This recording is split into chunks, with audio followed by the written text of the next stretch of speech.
कहते हैं एक चीनी बुढ़िया के घर में पानी के लिए 2 मटके थे, जिन्हें वो रोजाना एक लकड़ी पर बांधकर अपने कंधे पर रखती और नहर से पानी भरकर घर लाती। उन दोनों मटकों में से एक तो बिल्कुल ठीक था, मगर दूसरा कुछ टूटा हुआ। हर बार ऐसा होता कि जब ये बुढ़िया नहर से पानी लेकर घर पहुंचती तो टूटे हुए मटके का आधा पानी रास्ते में ही बह चुका होता, जबकि दूसरा मटका पूरा भरा हुआ घर पहुंचता। साबित मटका अपनी कारकर्दगी से बिल्कुल मुतमिन था, तो टूटा हुआ बिल्कुल ही मायूस। हत्ता कि वो तो अपनी जात से भी नफरत करने लगा था कि आखिर क्यों कर वो अपने फराइज को इस अंदाज में पूरा नहीं कर पाता जिसकी उससे तवक्को की जाती है। और फिर मुसलसल 2 सालों तक नाकामी की तलखी और करवाहट लिए हुए गधे ने एक दिन उस औरत से कहा, मैं अपनी इस माजूरी की वजह से शर्मिंदा हूँ कि जो पानी तुम इतनी मुशक्कत से भरकर इतनी दूर से लाती हो, उसमें से काफी सारा सिर्फ मेरा टूटा हुआ होने की वजह से ही घर पहुंचते पहुंचते रास्ते में ही गिर जाता है।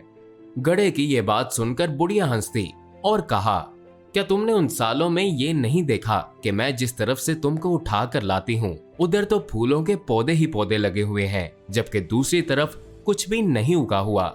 मुझे उस पानी का पूरा पता है जो तुम्हारे टूटा हुआ होने की वजह से गिरता है, और इसीलिए तो मैंने नहर से लेकर अपने घर तक के रास्ते में फूलों के बीज बो दिए थे, ताकि मेरे घर आने तक वो रोजाना इस पानी से सिराब होते रहा करें। इन 2 सालों में मैंने कई बार इन फूलों से खूबसूरत गुलदस्ते बनाकर अपने घर को सजाया और महकाया है। अगर तुम मेरे पास ना होते तो मैं इस बहार को देख ही ना पाती जो तुम्हारे दम से मुझे नजर आती है।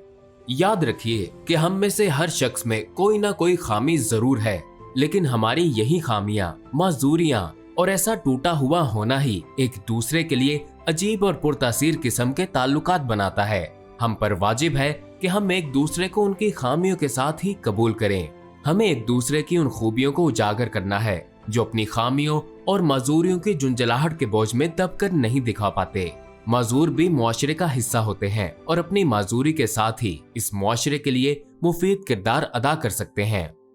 जी हाँ, हम सब में कोई ना कोई ऐब जरूर है, फिर क्यों ना हम अपने इन ऐबों के साथ एक दूसरे की खामियों और खूबियों को मिलाकर अपनी अपनी जिंदगियों से भरपूर लुत्फ उठाएं।